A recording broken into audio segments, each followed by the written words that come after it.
Hey guys, as promised, I'm back on Saturday with another video. Today I'm going to be making chocolate peanut butter cookies. So here I have 1 1/3 cup of flour. I have 1 1/3 cup of brown sugar and white sugar mixed together. I have 1 cup of peanut butter. This is creamy peanut butter. I have 3 tablespoons of cocoa powder. I have 1 teaspoon of baking powder. I have 2 teaspoons of vanilla extract. Oops, you don't want to spill that. I have, and I know you guys probably can't see it. Well, now you can, that it's tilted, but this is banana extract. I have 2 whole eggs, and I have melted butter. And I preheated the oven to 350 degrees. So now let's get started. So first I'm going to add in my eggs, and I'm going to put this up. And today I'm going to be mixing all my ingredients together with a paddle. So you want to be very careful so you don't get any shells in there. And then I'm going to crack it. So I didn't get any shells in there, which is a good thing. And then I'm going to do the same thing with the other one. And then I'm just going to check to make sure that there are no shells in there. And there aren't. So I'm happy about that. Okay, so now that this is my eggs are in, I'm going to put this down. And I'm gonna make sure that it's locked so it doesn't go up because that's a safety hazard. And then I'm gonna put it on 2 speed, which is right there, as you guys can see that. And then I'm going to add in my, oh no, wait. That's 2 speed, sorry. And then this is 2 teaspoons of vanilla extract, which I'm going to add in now. Okay, so now that that's in, I'm going to add in my banana extract. And this has a really strong smell. And this is 1 teaspoon. And this is the packaging that it came in. It has a strong smell, and I like the smell of bananas. Okay, so now I'm just going to mix this while all those ingredients mix together. And like I said earlier, this is 2/3 cup of both brown and white sugar. And you want to make sure that you can see both at the top. And then I'm going to, yeah. Okay, so I'm making a mess, but it's okay. I'm just gonna lower this a little bit, and then so now I'm gonna put this in.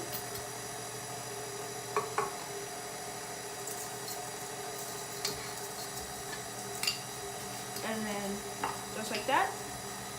And then I'm going to put this in here, and I'm going to let that mix together. But while that's mixing, I'm going to add in my 1 tablespoon of melted butter.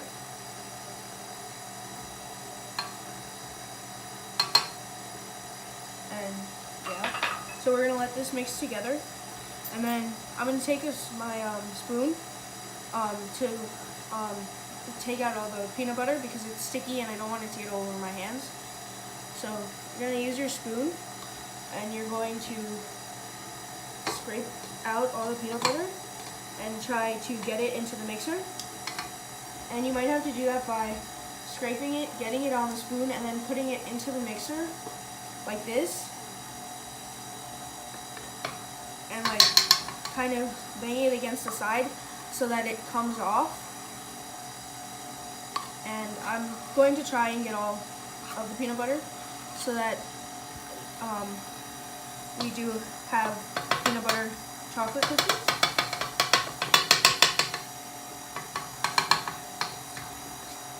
So I'm going to put the spoon to the side, and I'm going to use the spatula to try and scrape out the rest of this peanut butter.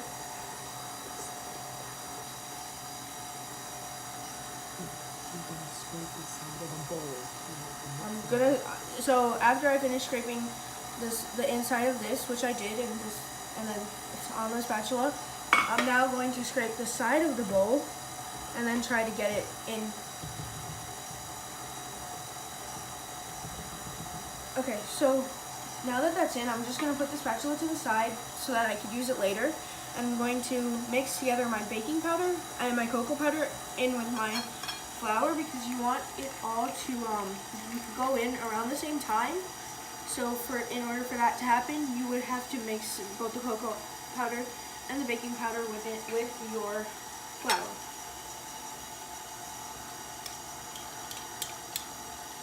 Okay, so now that this is in, I'm just going to mix it together like this. And if you did not want to use a spoon and you have a sifter, you would just take it, you would put the flour into the sifter, you would put the baking powder and the cocoa powder in as well, and then you would just kind of like turn it until all of it was sifted in very well together.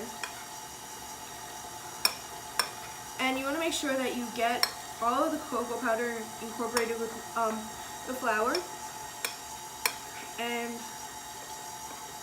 as you can see, it's not as white as it was before. It's now a little bit like tan. It's kind of like a tannish color. And we want it to be this color so that we know that our cocoa powder is mixed in well with both the flour. And so now that my peanut butter and all the wet ingredients are incorporated, I'm just gonna add in my flour, and I'm gonna do that very slowly so that it mixes together a little bit better. And you want to make sure that you get it all in there. And it's okay if you make a bit of a mess. You could always clean it up later. And I think if you were doing this with like your mom or one of your parents, it wouldn't be as messy because they would help you put in all the ingredients.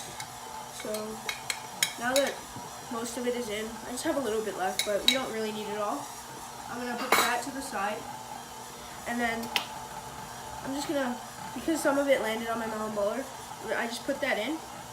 And you could increase the speed if you wanted to mix a little bit faster, just like that. And you want it to like, okay, but you want it to kind of look like a regular chocolate chip cookie dough.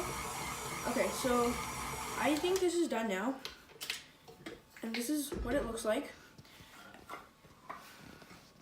And I'm just gonna scrape all of it. Whoa, sorry. Yeah, and I'm gonna scrape all of it off the sides of the paddle. And you wanna make sure that you get it all. Okay, so yeah. So I'm gonna go over and get a tray from on top of the oven. And like I said earlier, I did preheat the oven to 350 degrees, but I do have sensitive fingers, so I'm just gonna use the mitt to help me grab the pan without burning myself. And I'm just going to set the pan down right here, and I'm going to put the mitt down, and then I'm going to grab my melon baller. And this is the perfect size because it will like allow you to have because once you place it down, it gives you like a good size of a cookie. And this is kind of the perfect amount. And like when you use this, they're all the same size. Whereas if you were to use a spoon, it wouldn't be the same size. But if you want humongous cookies, you could use an ice cream scoop because that's big, and when you place it down, the cookie will spread. But I think a melon baller would be better because they're smaller cookies, so you can limit yourself. And I'm gonna finish lining the pan. I'm gonna finish putting the cookies on the pan off camera, and I'll see you guys in 10 minutes when they're done baking. Okay, so it's been 12 minutes and this is what the cookies look like. So a couple of things I forgot to mention were that if you don't want to use peanut butter, you could use hazelnut butter or almond butter, whichever butter you want. And if you don't want chocolate peanut butter cookies, you could take out the cocoa powder and put chocolate chips so that you have a vanilla chocolate chip banana peanut butter cookie. I think that would taste good as well. And so when I took the cookies out of the oven at 10 minutes, they didn't seem ready, so I had to put them in for another 2 minutes so that they were fully cooked. And you would cook them for about 12 to 14 minutes, depending on how the cookies are doing in the oven. But now let's talk about the Bible verse. Job 12:11, and it says, "Does the ear test words as the palate tastes food?" I'm not sure if you are familiar with Job in the Bible, but he is one of my favorite characters. Sorry, I think I'm getting sick a little bit. I like him a lot because he went through so much but remained faithful to the Lord. A quick recap about Job is that he was blessed with everything, during which time he praised and served the Lord. The devil was not happy with this, and he told God that the only reason Job praised God and served him was because he was so richly blessed. God told the devil he can test Job in any way that he wanted, except for taking his life. The devil took everything from Job. He took his home, his family, his health, and his wealth. He was literally sitting in the street with no family, no food, and tattered clothes. The people he once counted as friends passed him by and made fun of him because he still praised the Lord. The devil persecuted Job for many years, but he did not waver in his faith or in his love for our Lord. Many of Job's friends said bad things about him and to him, but Job did not allow that to affect him. We too, like Job, hear many things and have the power to decide what we will listen to and what we will put out of our mind. Our ears are a vessel to our thoughts. Just because we hear something, it doesn't mean we have to listen to it. A weird thought, but very true. The difference between hearing and listening is that when we listen, we follow through with what we hear, and it becomes more than words. It becomes thought and action. We cannot always control what we hear, but I think we can influence the things we talk about with others, thereby controlling what we listen to. I notice sometimes, even to myself, I lean towards negative conversations, and I see the impact it has on my mood, my perception of others, and my overall day. The day I choose to stay away from negative talk, I notice that I am happier and have a better day. It's hard to always stay upbeat and positive, but I think if you make a habit out of looking for positive things, you are happier and have a better day. Yeah. It's not always helpful to you, but for your friends as well. I hope that you will make a batch of these peanut butter cookies and start a positive conversation with your friends and family. I promise it will leave you in a really good mood. I'm sure the cookies play a big role in uplifting your mood today, too. Haha. Well, I hope you've heard something you've enjoyed listening to. May God bless you until next time. And always, I'm Hannah J. See you Saturday.